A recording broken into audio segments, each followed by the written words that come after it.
بسم اللہ الرحمن الرحیم۔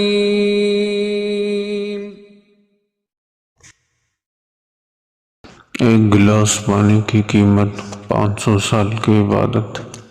حدیث مبارکہ میں آتا ہے کہ بنی اسرائیل میں ایک عابد رہا کرتا تھا جو بڑی بڑی عبادتیں کرتا تھا، بہت بڑا زاہد تھا جو ہمیشہ اللہ کی یاد میں مصروف رہتا تھا۔ جب اس کا انتقال ہوا اور اس کو اللہ کے دربار میں پیش کیا گیا تو اللہ تعالیٰ نے اس سے فرمایا کہ جاؤ، ہم اپنی رحمت سے جنت میں داخل کرتے ہیں۔ اس پر اس نے کہا کہ اللہ، وہ جو میں نے 500 برس عبادت کی تھی وہ کیا ہوئی؟ تو اللہ نے 2 فرشتوں سے کہا اس کو دوزخ کے قریب لے جاؤ اور وہاں کی تھوڑی سیر کرا کے لے آؤ، اور اس سے کہو پہلے یہاں جا کر آ جاؤ، اس کے بعد یہ سوال کرنا۔ فرشتے اس کو دوزخ کے قریب لے گئے۔ ابھی اس کے اور دوزخ کے درمیان 500 سال کی مسافت باقی تھی کہ گرمی کی تپش سے اسے شدید پیاس لگی، اور جب اور تھوڑا آگے بڑھا تو اور زیادہ پیاس بڑھنے لگی۔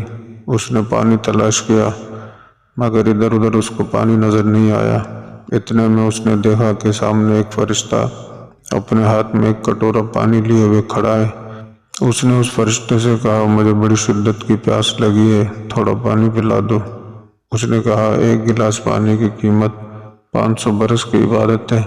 اس عابد نے کہا میرے پاس تو 500 برس کی عبادت ہے، مجھے پانی دے دو اور یہ 500 برس کی عبادت لے لو۔ اس فرشتے نے پانی دے دیا۔ وہ پانی پی کر اور آگے بڑھا تو پھر پیاس کی وجہ سے اس کو بے قراری ہونے لگی۔ وہ پریشان ہو رہا تھا، دیکھا کہ ایک فرشتہ اپنے ہاتھ میں ایک کٹورا پانی لیے ہوئے کھڑا ہے۔ اس نے اس فرشتے سے کہا مجھے بڑی شدت کی پیاس لگی ہے، پانی دے دو۔ اس نے کہا کہ ایک گلاس پانی کی قیمت 500 برس کی عبادت ہے، اگر تمہارے پاس ہو تو دے کر لے لو۔ اب کہاں سے دیتا، جو تھی وہ پہلے دے چکا تھا۔ اس کے بعد فرشتے اس کو لے کر اللہ کے دربار میں آئے۔